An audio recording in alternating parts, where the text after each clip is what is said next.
Being alone. It's something that many of us dread, something we try to avoid at all costs. The idea of solitude often brings feelings of unease, discomfort, and even fear. In today's world, where we are always connected through our phones, social media, and constant interaction with others, the notion of being alone feels almost unnatural. But is it really something we should avoid? Is there power in being alone? And what does Islam have to say about this? In Islam, solitude is not just about being physically alone, it is an opportunity for spiritual growth, self-reflection, and a closer connection with Allah. It's a time when the distractions of the world fade away, allowing us to focus on what really matters.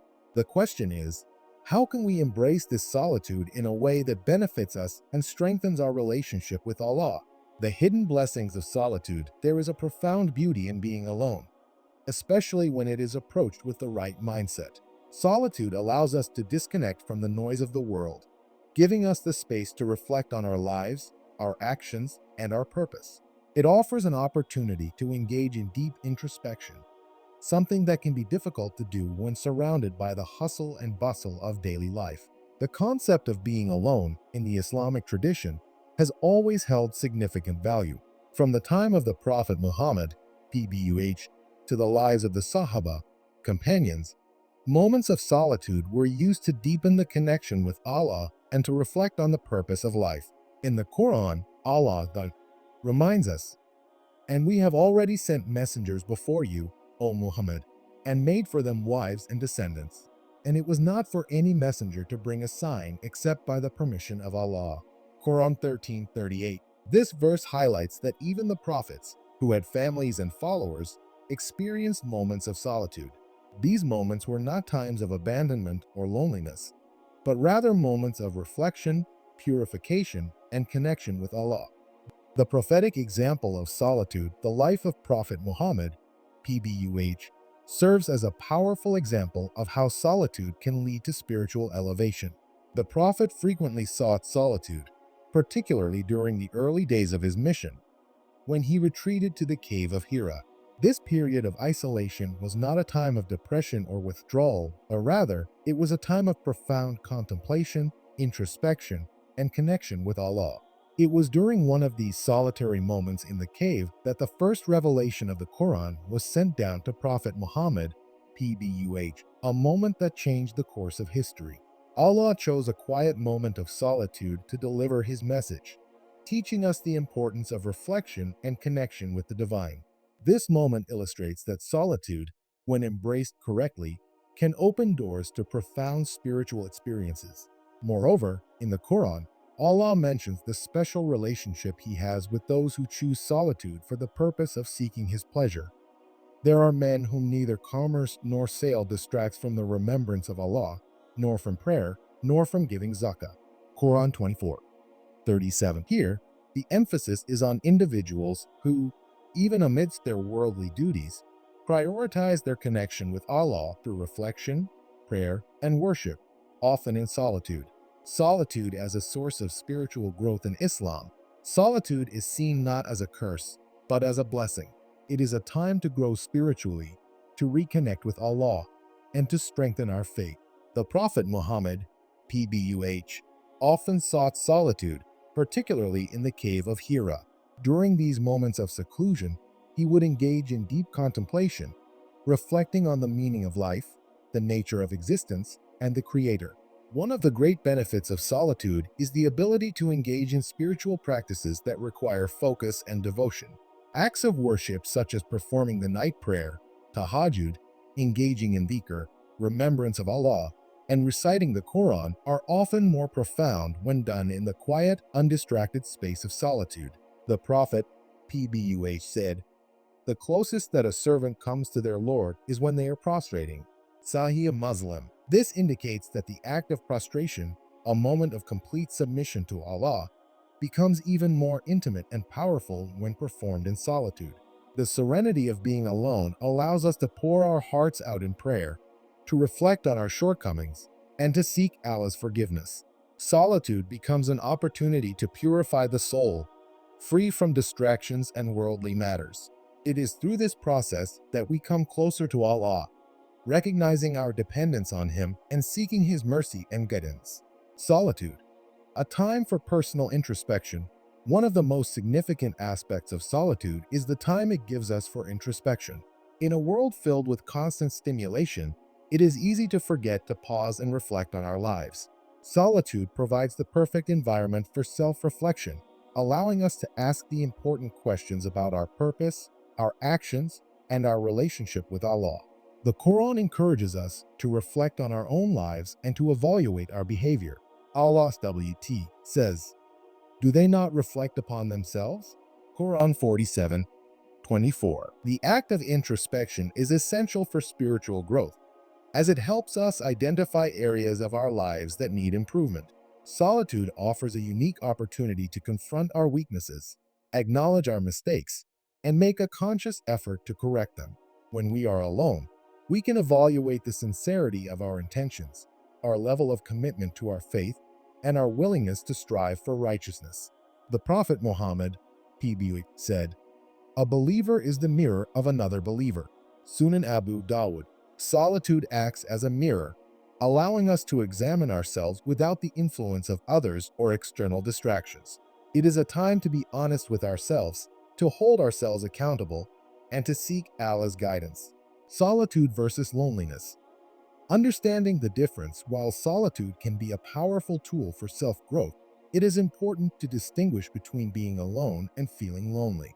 Loneliness is an emotional state, a feeling of emptiness, isolation, and disconnection.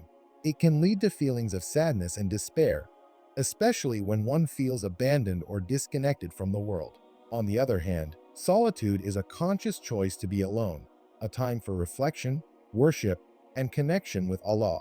Islam does not encourage loneliness, nor does it advocate for prolonged isolation. Instead, it encourages a balance between solitude and engagement with others. While it is essential to spend time alone for self-reflection and spiritual growth, it is equally important to maintain strong connections with family, friends, and the community. Islam emphasizes the importance of maintaining healthy relationships and offering support to others in times of need. If solitude begins to feel like loneliness, it is important to reach out to others. The Prophet Muhammad, peace be with him, said, "The believer to another believer is like a building whose different parts reinforce each other." Sahih al-Bukhari. This hadith teaches us that even in moments of solitude, we are part of a greater whole, and it is essential to maintain strong connections with others for emotional and spiritual well-being. Building resilience in solitude. Solitude also nurtures resilience and inner strength. In moments of solitude, we must rely on our inner resources to navigate our emotions, fears, and challenges. We no longer have the distractions of the world to lean on. Instead, we must turn to Allah for guidance and support. It is in these quiet moments that we can build emotional and spiritual resilience, learning to cope with life's challenges with patience and faith. The Prophet Muhammad, peace be with him, himself experienced moments of hardship, and it was during these moments of solitude that his relationship with Allah deepened. Whether in times of physical suffering, emotional pain, or moments of personal loss, the Prophet, peace be with him, found solace in his connection with Allah.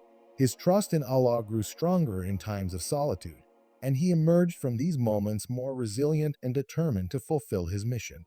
Solitude allows us to confront our fears and doubts, and it is through this process that we develop emotional fortitude. We learn that true strength lies in our reliance on Allah alone.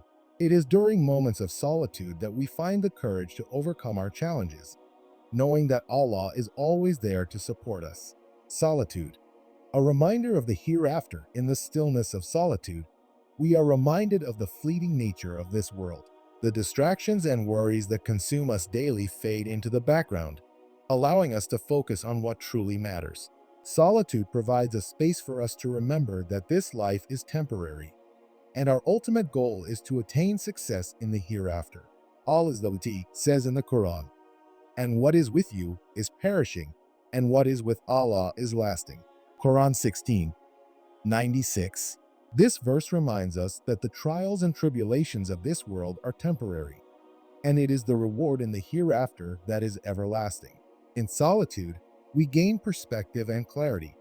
recognizing that our focus should always be on seeking Allah's pleasure and preparing for the eternal life to come.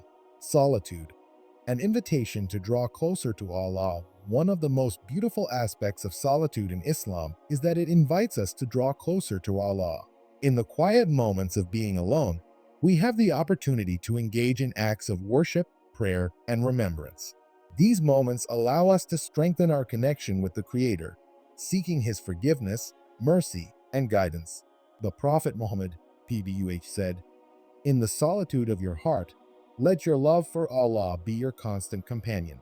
Sahih Muslim. This hadith reminds us that in our moments of solitude, our love for Allah should guide us, filling our hearts with peace and contentment. In these moments, we can find the clarity and serenity that we may not find amidst the noise and distractions of daily life. Solitude is not something to be feared.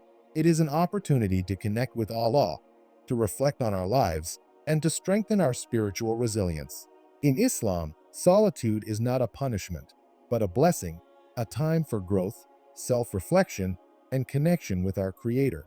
While we should not seek to isolate ourselves from the world entirely, we should embrace solitude when it comes, recognizing the blessings it brings. So, the next time you find yourself alone, don't see it as a time of loneliness or emptiness. See it as an opportunity to grow, to reflect, and to draw closer to Allah. In those quiet moments, you may find the peace and clarity that you've been searching for all along. May Allah grant us all the ability to embrace solitude with faith, patience, and gratitude. And may He use these moments to strengthen our connection with Him.